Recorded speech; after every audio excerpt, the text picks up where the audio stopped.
All right, we are in Unit 2, Lesson 3 today, and this is Chapter 5, Section 3 out of the textbook, and we'll be looking at polynomial functions. We've got two content standards that we'll talk about in this lesson. The first one says, for a function that models a relationship between two quantities, we'll interpret key features of graphs and tables in terms of the quantities, and sketch graphs showing key features given a verbal description of the relationship. And the second one is graphing polynomial functions, identifying zeros when suitable factorizations are available, and we're going to show the end behavior of a function. Our mathematical practice is making sense of problems and persevere in solving them.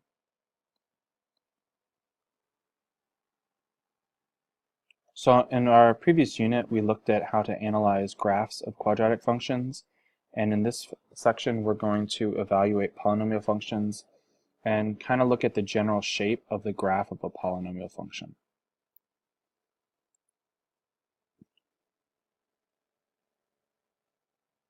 Here's some new vocabulary terms, talking about polynomials in one variable, leading coefficients, polynomial functions, power functions, quartic functions, quintic functions.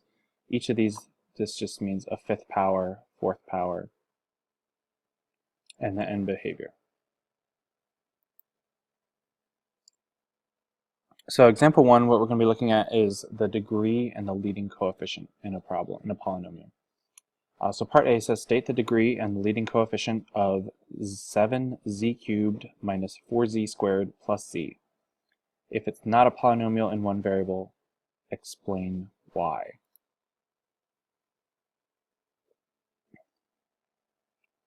So first off, this is definitely a polynomial with one variable because it's all just z. There's not more than one variable. So we need to find the degree. The degree is the highest power that you see in any of the terms. So we have third power, it's a third degree, and the leading coefficient is the coefficient on that highest power term, which is 7. The leading coefficient is 7. Part B, state the degree and the leading coefficient of 6a cubed minus 4a squared plus ab squared. If it is not a polynomial in one variable, explain why. Hopefully you can see right away that this is not a polynomial in one variable because it has two different variables, a and b. If it did, however, it would be a third degree and the leading coefficient would be 6. Part C, state the degree and the leading coefficient of 3x to the 5th plus 2x squared minus 4 minus 8x to the 6th. If it is not a polynomial in one variable, explain why. Alright, so first we can see that there is only one variable. There's only x's in here. So we have a one variable polynomial. The degree, the highest term in this power, highest power in this polynomial, excuse me, would definitely be 6 right here. It's not first. They didn't write it first, but it is the highest power.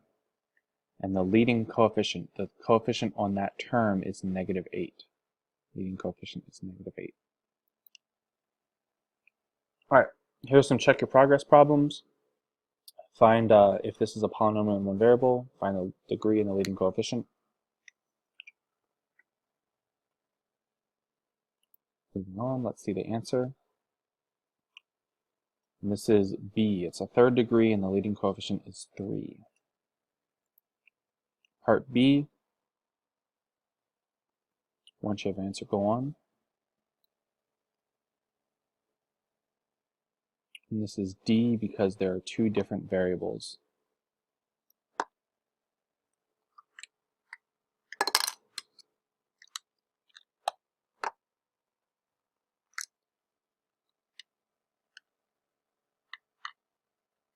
Sorry, my mouse just died, so that's why I stopped talking for a second. Okay, here we go. Part C, another problem. If this is a one variable polynomial, find the degree, find the highest power, find the leading coefficient. Once you have your answer, let's go on to the next slide.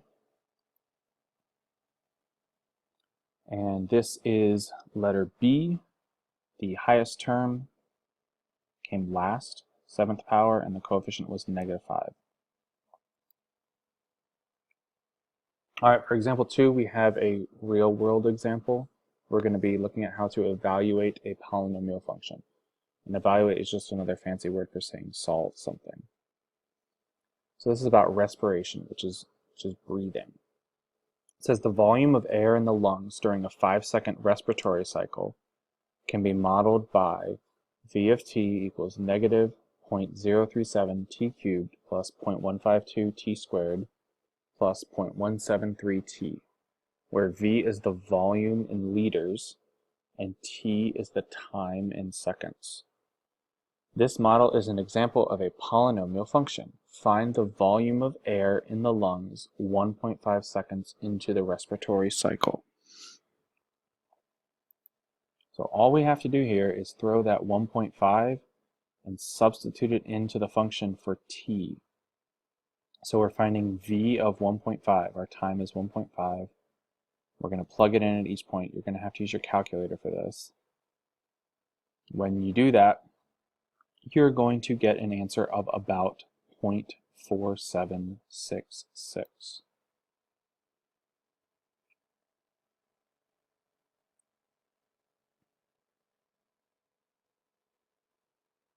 Which is in liters. The amount of volume of air in the lungs is in liters. All right, here's one for you to check your progress on. Go ahead and read through this and take as much time as you need to solve it. And when you have your answer, go on to the next slide.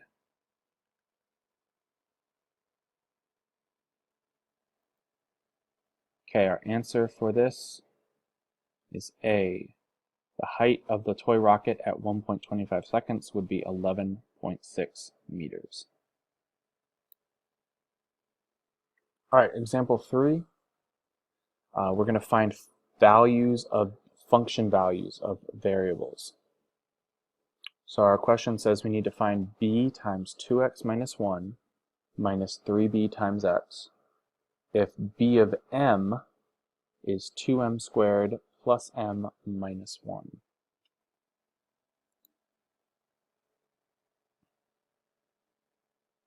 So in order to evaluate b of 2x minus 1, we need to replace the m in b of m with 2x minus 1. So in the b of m function, we're taking the m out and replacing it with 2x minus 1. When we multiply all that out and combine like terms and simplify, we're going to end up with 8x squared minus 6x.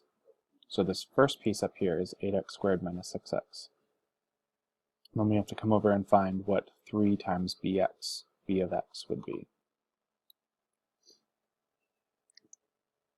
So in order to find 3 times b of x, we're going to replace the m with x in b of m and then multiply it by 3. So we're just changing the variable from m to x, then multiplying by 3, and we get this expression, 6x squared plus 3x minus 3. And now we can evaluate the entire expression. This is our first answer, minus, and then our second answer. We're going to distribute the negative sign. We're going to combine our like terms. We're going to simplify, and we end up with 2x squared minus 9x plus 3.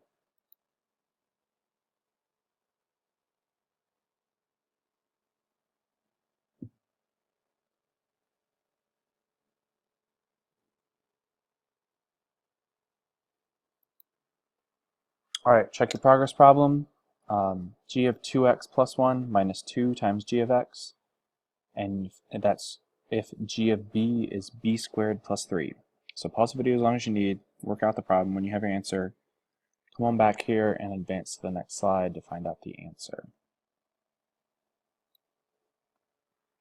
Okay, our answer to this problem is letter B, 2x squared plus 4x minus 2.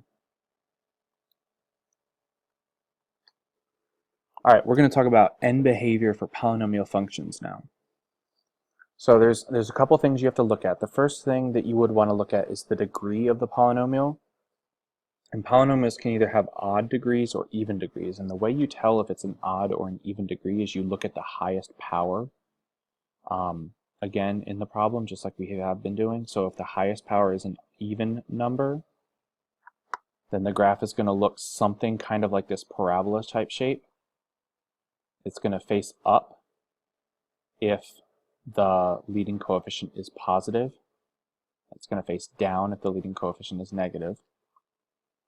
If the highest power in the problem was odd, so if we have an odd degree, if the leading coefficient is positive, it's going to look like this cubic function or something like that. And if the highest power is odd and the leading coefficient is negative, then this graph up here kind of flips over the x-axis and it becomes negative. So the concept here, if the degree is even, the leading coefficient is positive, your end behavior, both sides of the graph go up to positive infinity. Down here, both sides go down to negative infinity. Over here, we have negative infinity on the left and positive infinity on the right. Here we have positive infinity on the left and negative infinity on the right. And that's what these expressions here mean, is f of x goes to negative infinity as the function approaches negative infinity, as x goes out to positive infinity. The farther I go to the right, the graph goes down.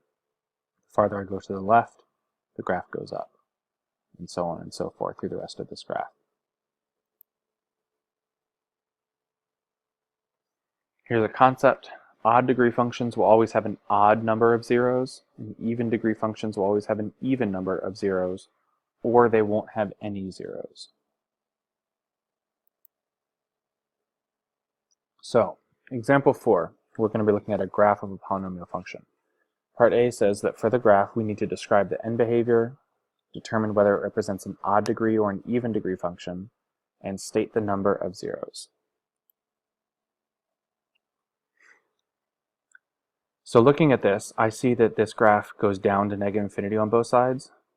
So my end behavior would say that f of x approaches negative infinity as x approaches positive infinity, and the function approaches negative infinity as x approaches negative infinity. Both sides, the end behavior is down. So if the end behavior is the same on both sides, if both sides are going down or both sides are going up, in either case, that makes it even degree.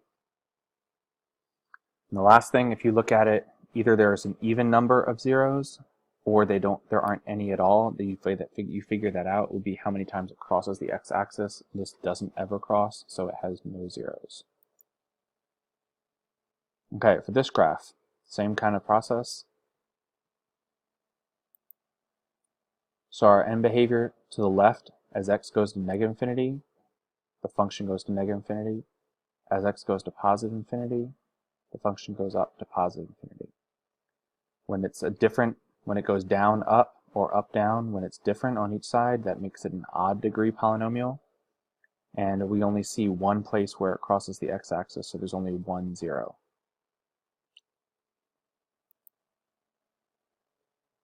All right, a couple check your progress problems.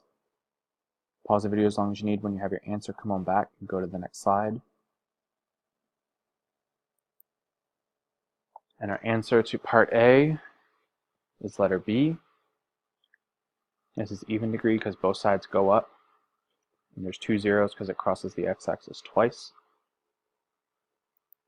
For part B, pause the video as long as you need. When you have your answer, come on back, go to the next slide. So our answer this time is C. This is an odd degree because its end behavior is down to negative infinity on the left and up to positive infinity on the right. And it crosses 1, 2, 3 times. It's an odd powered function that crosses 3 times. There's 3 zeros. All right, that's the end of Unit 2, Lesson 3 on polynomial functions.